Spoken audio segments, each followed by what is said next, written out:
इच्छा, आशा, अपेक्षा, आकांक्षा, यही सब मानव समाज के चालक होते हैं। नहीं,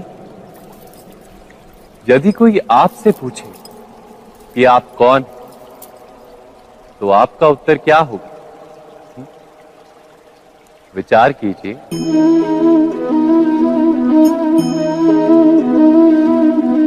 आप तुरंत ही ये जान पाएंगे कि आपकी इच्छाएं ही आपके जीवन की व्याख्या है। कुछ पाने से मिली सफलता, कुछ ना पाने से मिली निष्फलता ही आपका परिचय।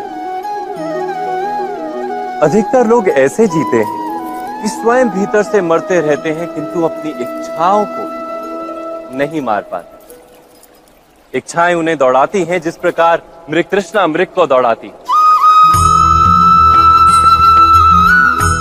परंतु इन्हीं इच्छाओं के गर्भ में ही ज्ञान का प्रकाश भी। कैसे?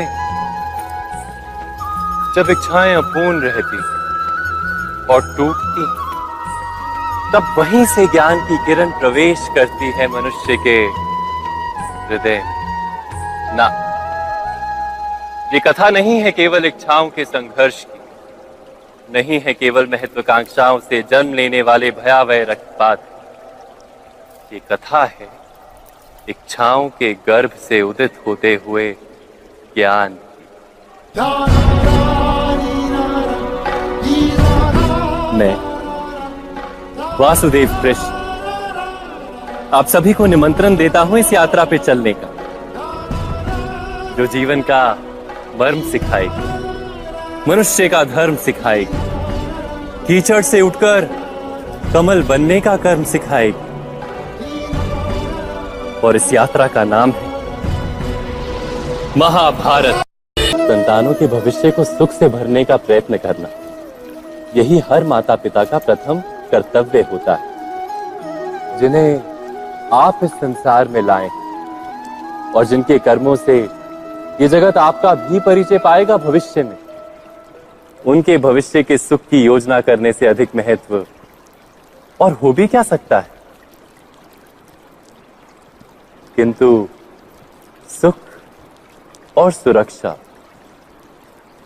क्या ये मनुष्य के कर्म? जो माता पिता अपने संतानों के भविष्य की चिंता करते हैं, उनकी संतानों को कोई लाभ नहीं होता। किंतु जो माता पिता अपने संतानों के भविष्य की नहीं, उनके चरित्र का निर्माण करते हैं, उन संतानों की प्रशस्ति समस्त संसार करता है। स्वयं विचार कीजिए।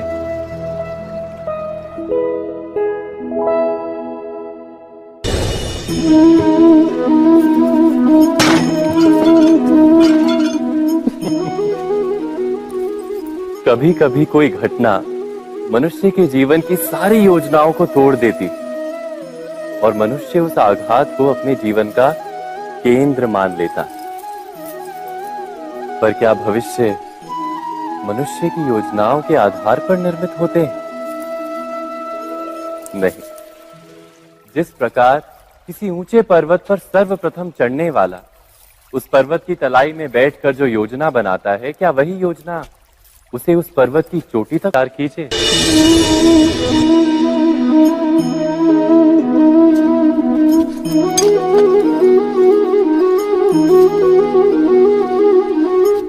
भविष्य का दूसरा नाम है संघर्ष।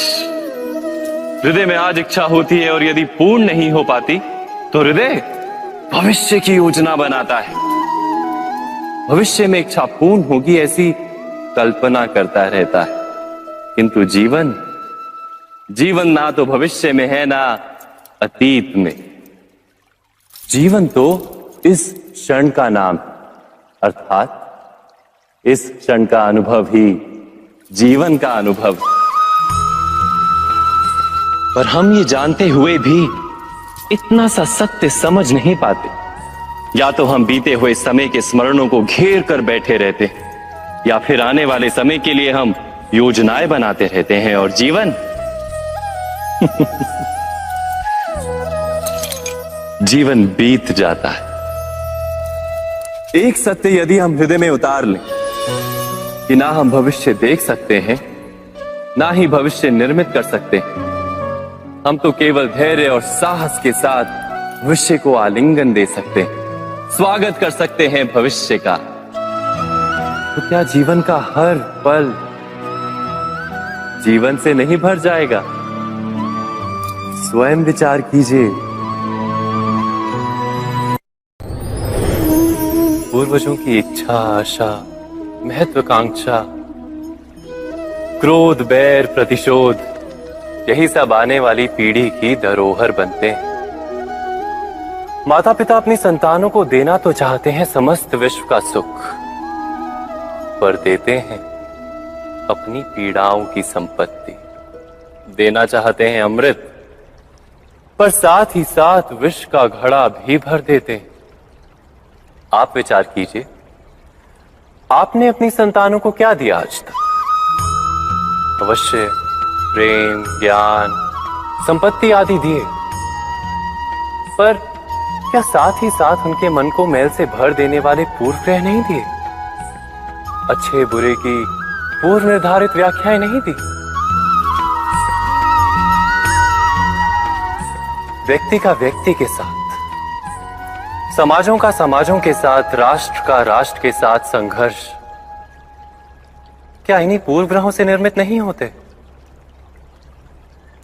हत्या, मृत्यु, रक्तपात क्या इन्हीं पूर्व ग्रहों से नहीं जन्मते? अर्थात माता पिता अपनी संतानों को जन्म के साथ मृत्यु का दान भी देते हैं। प्रेम के प्रकाश के साथ साथ घृणा का अंधकार भी देते हैं, और अंधकार मन का, हृदय का हो या वास्तविक हो, उससे केवल भय प्राप्त होता है, केवल भय। स्वयं विचार कीजिए।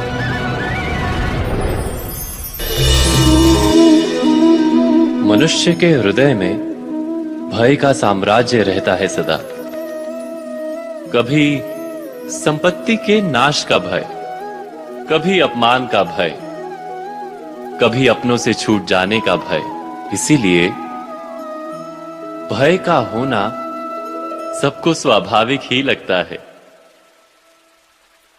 क्या कभी विचार किया है, जो स्थिति अथवा वस्तु भय को जन्म देती है, क्या वहीं से वास्तव में दुख आता है? नहीं, ऐसा तो कोई नियम नहीं। और सबका अनुभव तो यह बताता है कि भय धारण करने से भविष्य के दुख का निवारण नहीं होता। भय केवल आने वाले दुख की कल्पना मात्र ही है, वास्तविकता से इसका कोई संबंध नहीं है।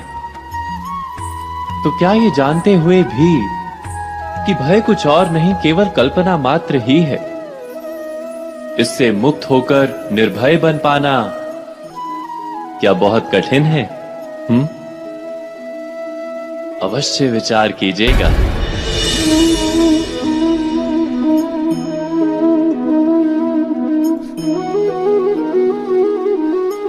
जगत में प्रत्येक व्यक्ति को किसी ना किसी प्रकार की निर्बलता अवश्य होती। जैसे कोई बहुत तेजी से दौड़ नहीं पाता तो कोई अधिक भार नहीं उठा पाता, कोई असाध्य रोग से पीड़ित रहता है तो कोई पढ़े हुए पाठों को स्मरण में नहीं रख पाता। ऐसे अनेकों उदाहरण और भी हैं। क्या आप किसी ऐसे व्यक्ति को जानते हैं जिसे सब कुछ प्राप्त हो और हम जीवन की उस एक निर्बलता को जीवन का केंद्र मानकर जीते हैं? इस कारणवश हृदय में दुख और असंतोष रहता है सदा। निर्बलता मनुष्य को जन्म से अथवा संजोग से प्राप्त होती, किंतु उस निर्बलता को मनुष्य का मन अपनी मर्यादा बना लेता है। किंतु कुछ व्यक्ति ऐसे भी होते हैं जो अपने पुरुषार्थ और श्रम से उस निर्बलता को पराजित कर देते हैं। क्या भेद है उनमें और अन्य लोगों में? क्या आपने कभी विचार किया है? सरल सा उत्तर है इसका। जो व्यक्ति निर्बलता से पराजित नहीं होता, जो पुरुषार्थ करने का साहस रखता है हृदय में, वो निर्बलता को पार कर जाता है। अर्थात निर्बलता अवश्य ईश्वर देता है, किंतु मर्यादा मनुष्य का मन ही निर्मित करता है।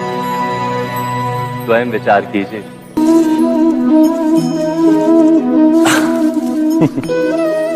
मनुष्य के सारे संबंधों का आधार है अपेक्षा। पति कैसा हो जो मेरा जीवन सुख और सुविधा से भर दे, पत्नी कैसी हो जो सदैव मेरे प्रति समर्पित रहे, संतान कैसी हो जो मेरी सेवा करे, मेरा आदेश माने।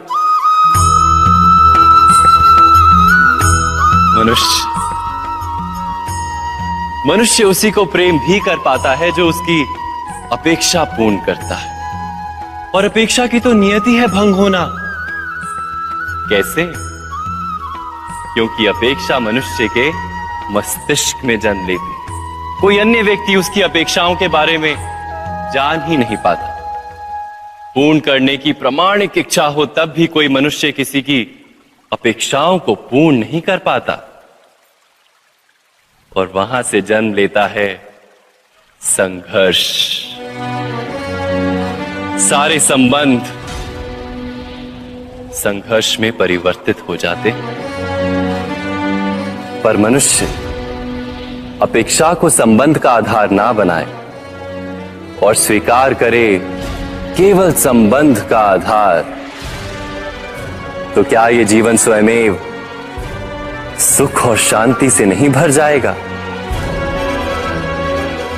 स्वयं विचार कीजिएगा।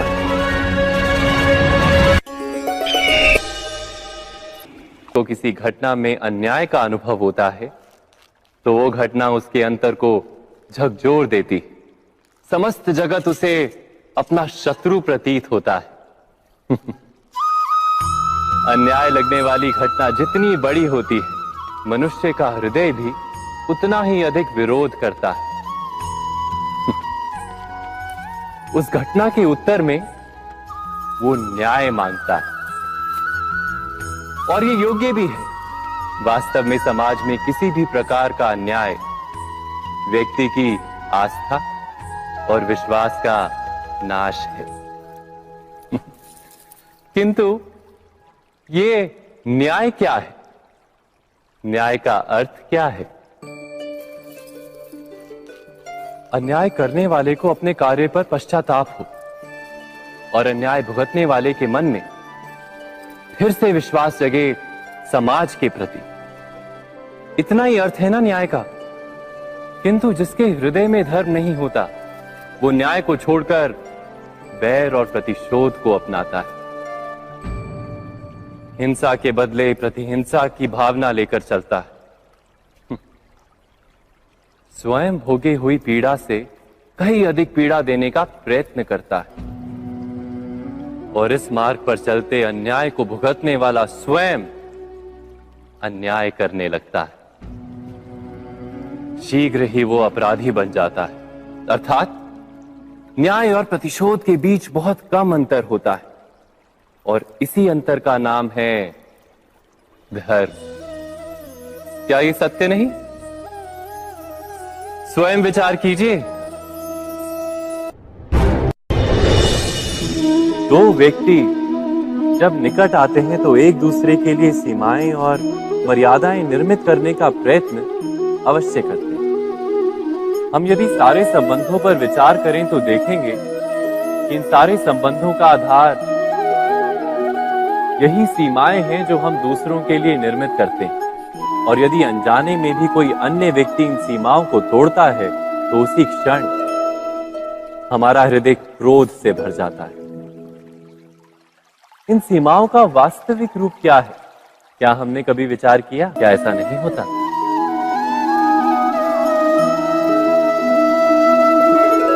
पर यदि एक दूसरे की स्वतंत्रता का सम्मान किया जाए तो किसी मर्यादाओं या सीमाओं की आवश्यकता ही नहीं होती।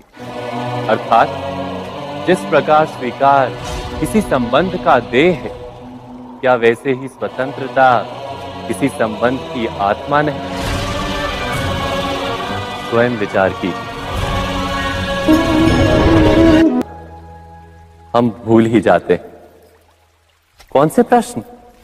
प्रथम प्रश्न, क्या समय के साथ प्रत्येक मार्ग बदल नहीं जाते? क्या समय सदा ही नई चुनौतियों को लेकर नहीं आता? तो फिर बीते हुए समय के अनुभव नई पीढ़ी को किस प्रकार लाभ दे सकते हैं? दूसरा प्रश्न, क्या प्रत्येक संतान अपने माता पिता की छवि होता है?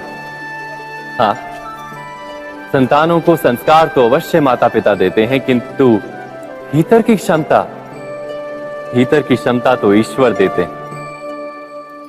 तो जिस मार्ग पर पिता को सफलता मिली है, विश्वास है कि उसी मार्ग पर उसकी संतानों को भी सफलता और सुख प्राप्त होगा।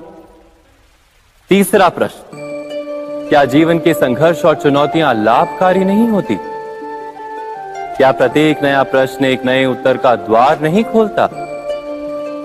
तो फिर संतानों को नए नए प्रश्नों, संघर्षों और चुनौतियों से दूर रखना, ये उनके लिए लाभ करना कहलाएगा या हानि पहुंचाना?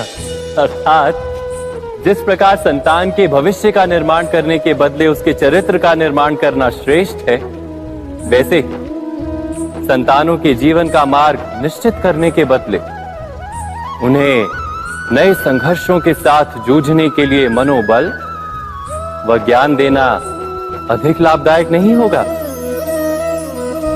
स्वयं विचार कीजिए।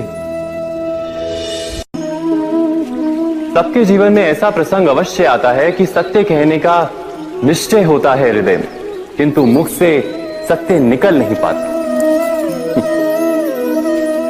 कोई भय मन को घेर लेता है। किसी घटना अथवा प्रसंग के बारे में बात करना या फिर स्वयं से कोई भूल हो जाए उसके बारे में कुछ बोलना, क्या ये सत्य है? नहीं, ये तो केवल तथ्य है। अर्थात जैसा हुआ था वैसा केवल बोल देना सामान्य सी बात है। किंतु कभी कभी उस तथ्य को बोलते हुए भी भय लगता है।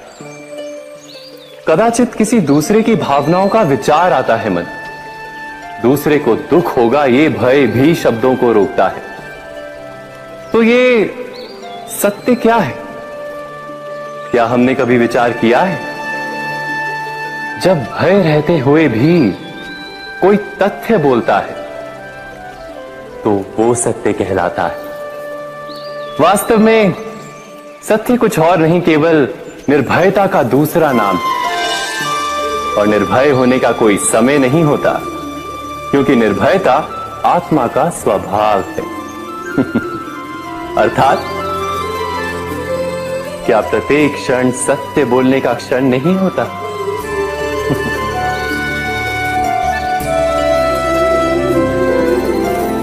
स्वयं विचार कीजिए। जब भी किसी की आशा और इच्छा भंग होती है तो उसका हृदय क्रोध से भर जाता है। जिस व्यक्ति को वो अपना अपराधी समझता है उसे दंड देने का प्रयत्न करता है। पर क्या हमारी इच्छा या आशा का भंग होना क्या सदा ही किसी का अपराध होता है? इच्छाओं के अपूर्ण रहने के तो कई कारण हो सकते हैं। कुछ तो संजोग के कारण अधूरी रह जाती हैं और कुछ नियति के कारण। और कभी कभी इच्छाओं का स्वरूप ही ऐसा होता है कि वो पूर्ण नहीं हो पाती।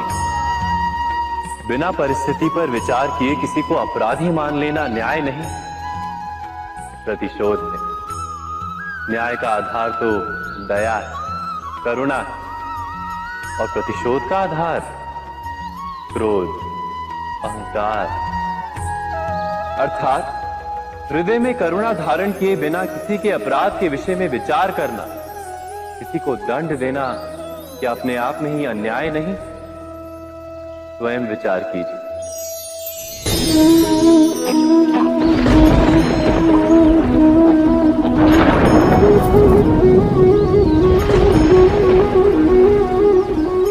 सपनों और पूर्वाभासों के आधार पर हम भविष्य के सुख दुख की कल्पना करते हैं।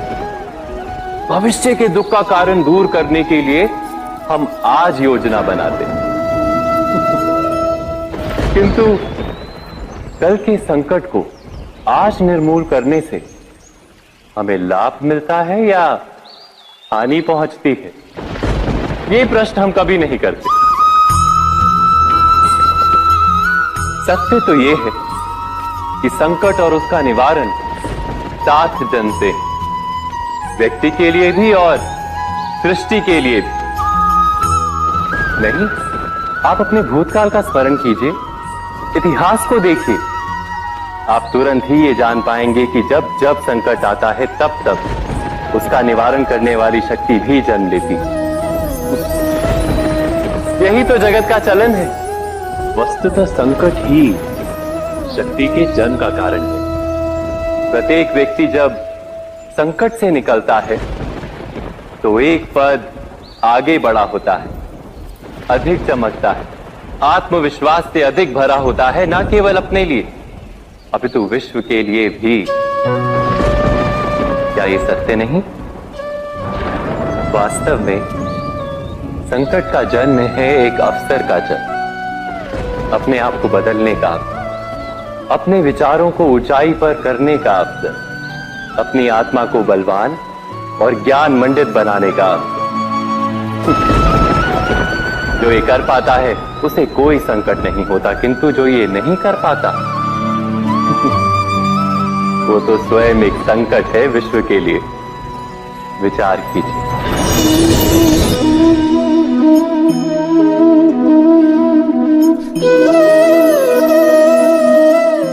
परंपरा में धर्म बसता है और परंपराएं ही धर्म को संभालने का कार्य करती हैं, ये सत्य है। पर क्या केवल परंपरा ही धर्म है? विचार कीजिए। सत्य तो यह है कि जिस प्रकार पाषाण में शिल्प होता है उसी प्रकार परंपरा में धर्म होता है। इस पत्थर में शिल्प है, ये पत्थर शिल्प नहीं। शिल्प को उजागर करने के लिए उसे तोड़ना पड़ता है, अनावश्यक भागों को दूर करना पड़ता है। ठीक उसी प्रकार परंपराओं में धर्म ढूंढना पड़ता है। जिस प्रकार इंद्र पूजा की परंपरा को तोड़कर गोवर्धन पूजा का धर्म ना ढूंढा जाता तो यादवों को उनकी मुक्ति का मार्ग नहीं मिल पाता।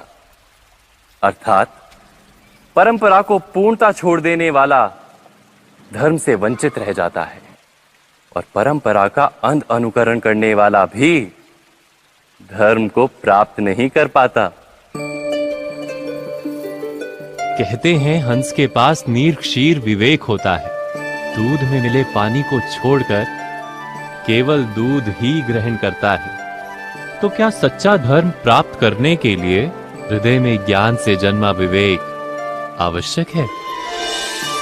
और ऐसे विवेक के बिना जिसे धर्म मान भी लिया जाए, जो वास्तव में धर्म ना भी हो, ऐसा भी तो हो सकता है। स्वयं विचार कीजिएगा।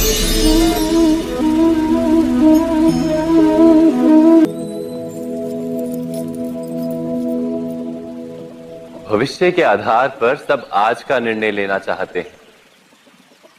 भविष्य में सुख मिले, भविष्य सुरक्षित हो, ऐसे निर्णय आज लेने का प्रयत्न रहता है सबका। आप अपने जीवन को देखिए, क्या आपके अधिकतर निर्णय के पीछे भविष्य का विचार नहीं होता? और हो भी क्यों ना, अपने जीवन को सरल और सुखमय बनाने का प्रयत्न करने का अधिकार सबका है।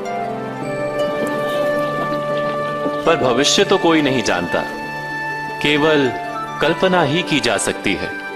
तो जीवन के सारे महत्वपूर्ण निर्णय कल्पनाओं के आधार पर ही करते हैं हम। क्या निर्णय करने का कोई तीसरा मार्ग हो सकता है? विचार कीजिए। सारे सुखों का आधार धर्म है और वो धर्म मनुष्य के हृदय में बसता है। तो प्रत्येक निर्णय से पूर्व स्वयं अपने हृदय से ये प्रश्न अवश्य पूछ लेना कि ये निर्णय स्वार्थ से जन्मा है या धर्म से। क्या इतना पर्याप्त नहीं?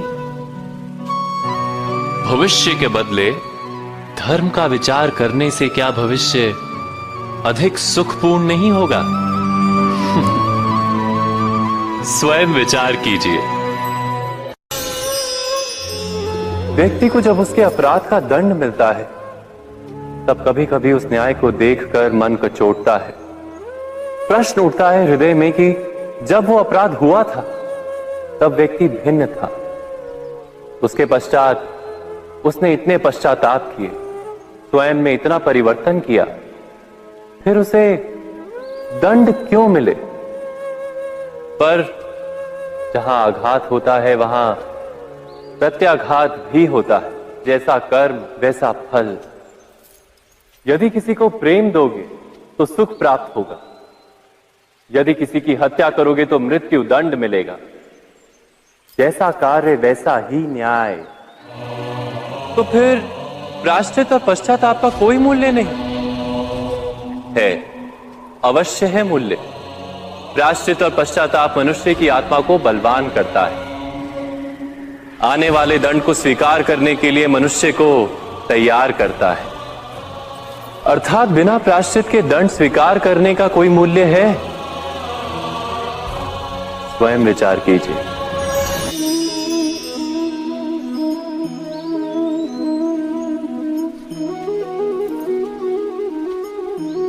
जब अपने किसी अच्छे कार्य के उत्तर में दुख प्राप्त होता है, अथवा किसी को उसके दुष्ट कार्य में सुख मिलता है, तो मन अवश्य ये विचार करता है कि अच्छा कार्य करने का, धर्म के मार्ग पर चलने का तात्पर्य क्या है। पर दुष्ट आत्मा को क्या प्राप्त होता है, ये भी देखिए। दुष्टता करने वाला हृदय सदा चंचल रहता है, अकुलाता रहता है। मन में सदा नए नए संघर्ष उत्पन्न होते हैं। अविश्वास उसे जीवन भर दौड़ाता है। क्या ये सुख? जबकि धर्म पे चलने वाले, अच्छा कार्य करने वाले, सच्चरित्र व्यक्ति का हृदय शांत रहता है। परिस्थितियां उसके जीवन के सुख में बाधा नहीं बनती। समाज में सम्मान और मन में संतोष रहता है सदा। अर्थात अच्छा बर्ताव भविष्य में किसी सुख का मार्ग नहीं। अच्छा बर्ताव स्वयं सुख, अथवा बुरा बर्ताव भविष्य में किसी दुख का मार्ग नहीं। अधर्म उसी क्षण दुख उत्पन्न करता है। धर्म से सुख नहीं, धर्म स्वयं।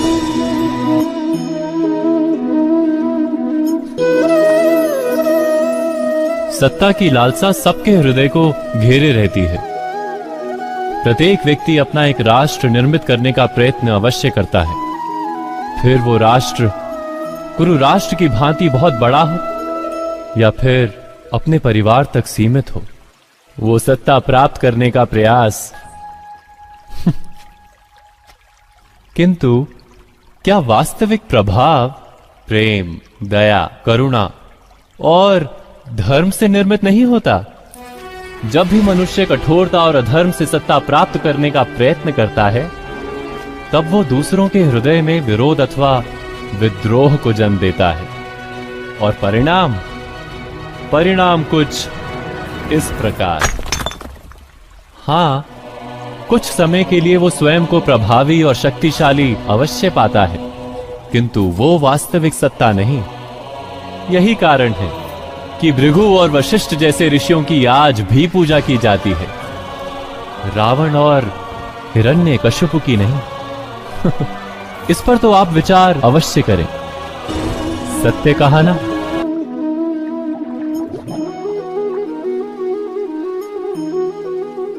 इस संसार में आने वाला प्रत्येक बालक संपूर्णतः संस्कार रहित होता है।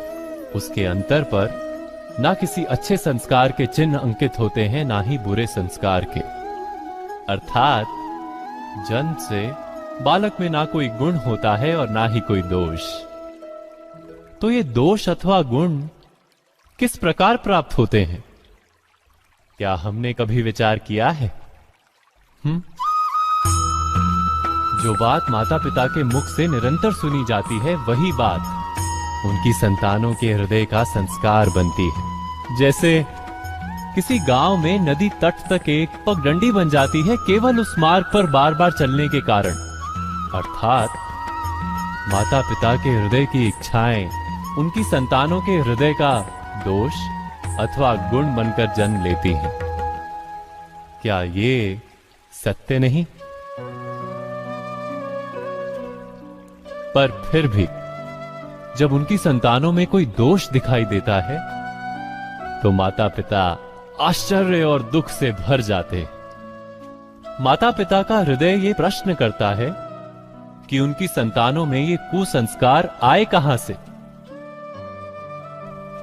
सत्य तो यही है कि माता पिता अपनी संतानों को अनजाने में ही कुसंस्कार के बीज दे देते हैं, जो उनके संतानों की हृदय भूमि पर कुसंस्कार का वृक्ष बनकर उगता है।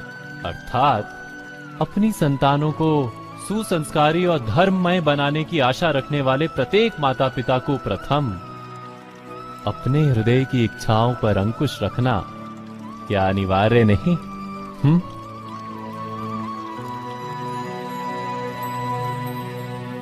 प्रत्येक माता पिता इस पर विचार अवश्य कीजिएगा।